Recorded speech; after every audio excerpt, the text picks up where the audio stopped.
नववर्षाच्या पहिल्याच दिवशी सोलापूर जिल्ह्यामध्ये एक भीषण अपघात घडलाय। अक्कलकोटमध्ये स्वामी समर्थांचं दर्शन घेऊन गाणगापूरकडे निघालेल्या भाविकांच्या गाडीचा भीषण अपघात झालाय।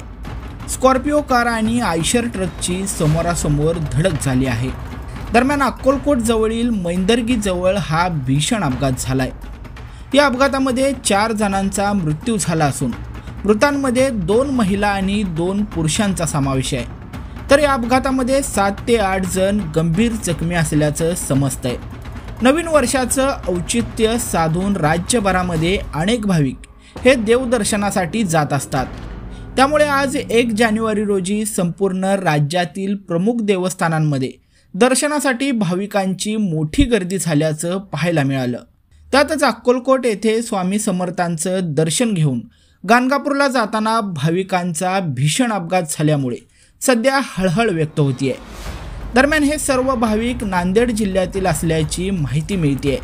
सध्या जखमी भाविकांना अक्कलकोट येथील सार्वजनिक रुग्णालयामध्ये दाखल करण्यात आलं असून त्यांच्यावर उपचार सुरू आहेत।